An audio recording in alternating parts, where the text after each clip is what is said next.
Welcome back, guys. If you're new, I'm so happy you're here today. Guys, today we're talking about the goddess. Where did she go? Where did she go? At EARTH-5D, we talk about topics that expand your consciousness in terms of creating a higher frequency life. What does that mean? It means learning to be more authentic. It means understanding who you are and why are you on this planet, to make the most of your life here, to live life in a happier way, more vibrant way. All right, guys, I'm super excited to talk about this goddess topic. I think I've been researching this probably my whole life, and especially in the last maybe 4 or 5 years, and I haven't necessarily brought it out yet and talked about it publicly, but I'm really excited to do that today. So let's get into it. What happened to the goddess, guys? The goddess used to be venerated as far back as 25,000 years. And now it's heretical to think that, oh my God, right?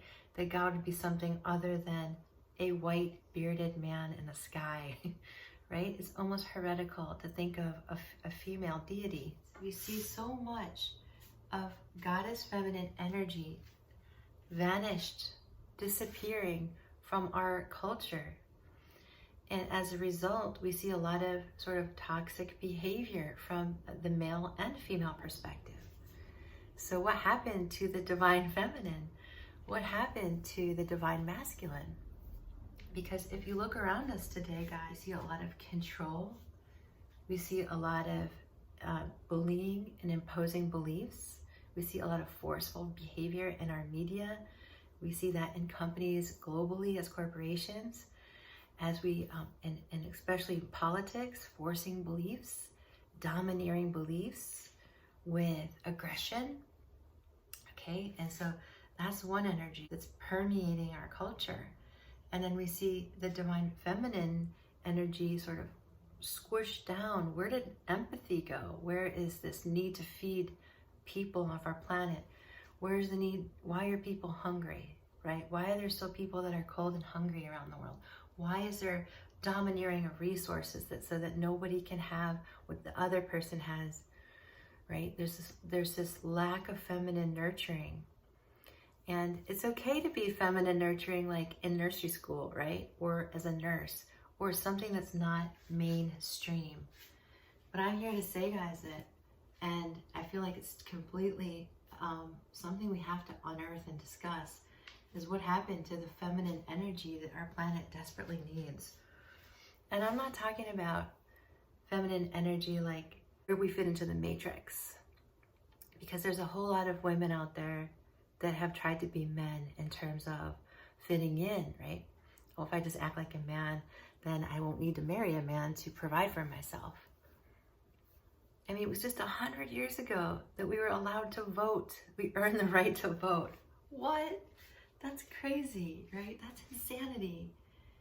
When we were being venerated as gods, as deities, as high priestesses, you know, thousands of years ago, for 20s of thousands, I would venture hundreds of thousands of years, even though archaeological evidence is like the last 25,000. So, but there were ice ages and there were floods that covered up a lot of the actual facts of our history. How can we bring the goddess back into our own lives so that we have more balance? So some of the uglier parts that we see where there's a lack of divine feminine energy is like porn addiction, right? Or loveless marriages where you're in the marriage only for the matrix reasons, like that you have to stay together for the kids, and meanwhile you're addicted to porn on the side, or you're addicted to working out and exercise because you have no balance in your life. We have to somehow find that balance. We have to bring her back into the mainstream, into media, into politics, into our own lives, so that we have sort of these feminine qualities of empathy, sensitivity, support, and nurturing. Our planet needs it. Our children need it. The government needs it. You know, we need a softer place to live, because this hardness and this toughness and this bullying, aggressive energy is hurting our inner world and our planet. We all need this energy. So women must stop being objectified. They must stop objectifying themselves. It's not just a dark masculine problem. It's a problem that we all have. Something that we need to address in our lives, whether we're in our vehicle, whether we're in the office. This isn't about women not being in places of power. That's not what it is. It's the energy isn't in these places of power. The women are there, but their energy is not there. So this is about invoking that in yourself, ladies, and it's about invoking that and allowing that in yourselves, men, so that you can feel the presence of this nurturing in your life, these empathetic gifts, or these psychic gifts that we all have as humans, so we can escalate our frequency, that we can live from a higher frequency and make this place better, be more ourselves. Hi guys. I'm going to read to you now, okay guys, some articles that I've compiled about the female deities and their history and why they were so valuable in people's lives. Like, why were they venerated? They were venerated because they were helpful. People needed them, okay?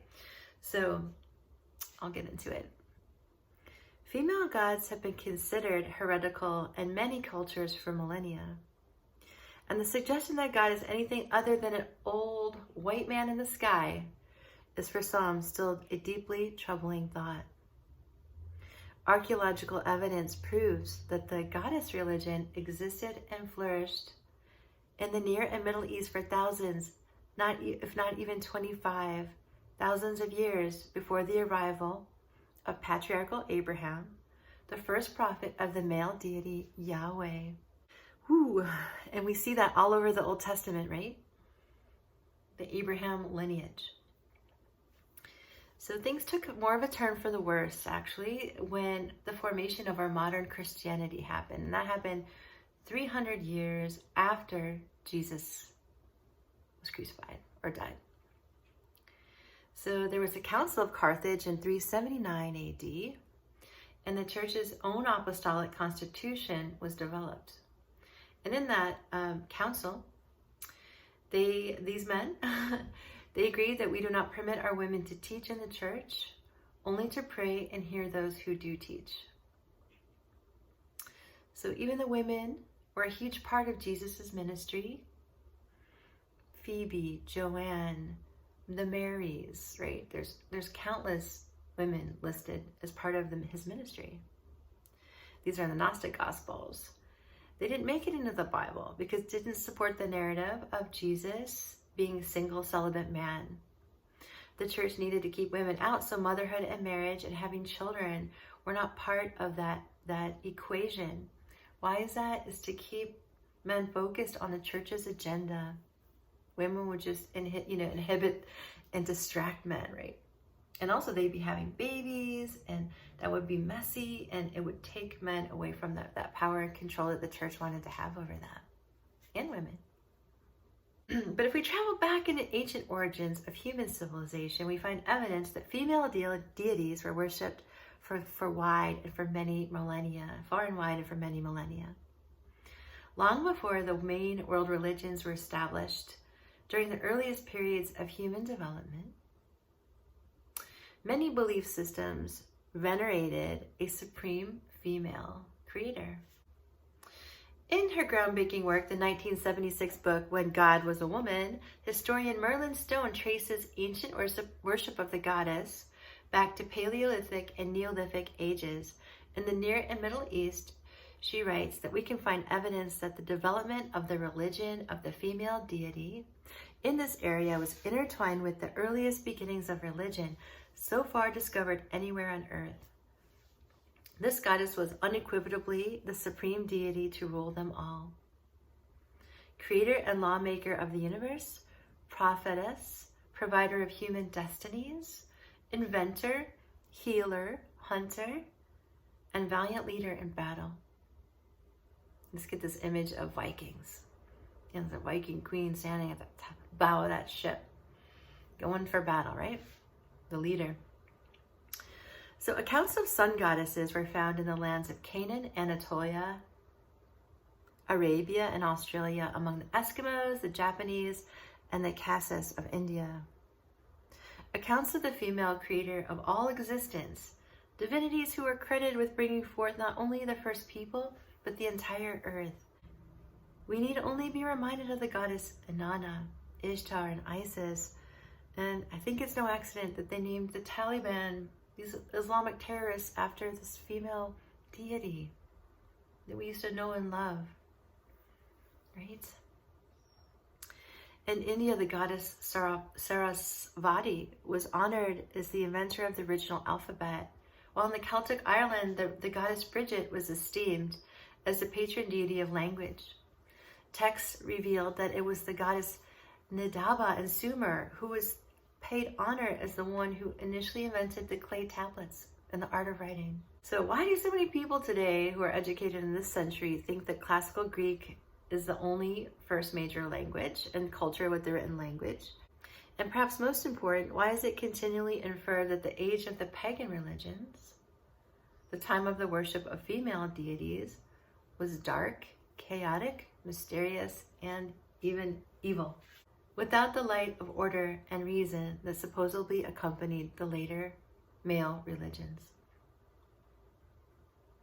It has been archaeologically confirmed that the earliest law, government, medicine, agriculture, architecture, wheel, vehicles, ceramics, textiles, and the written language were initially developed in societies that worshiped the goddess.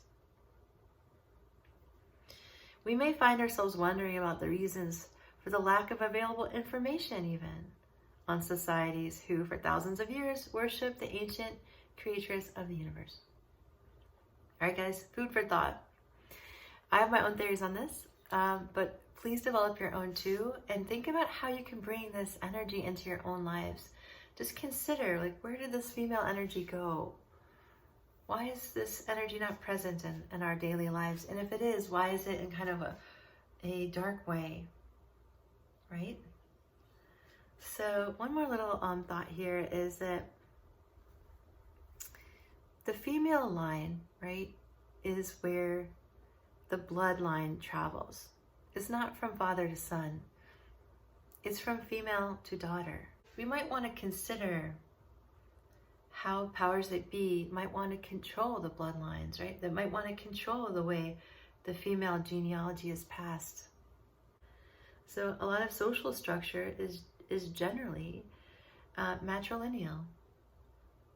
And so I just ask you to consider today also, like, how do you think that works? Think about Judaism and how the female is the one that carries on the family lineage.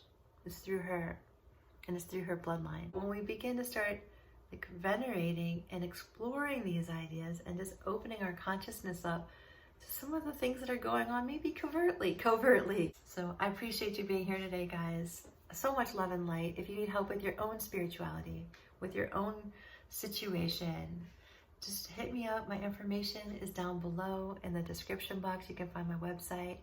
So much love and light. Thanks for being here, guys. We'll see you next time.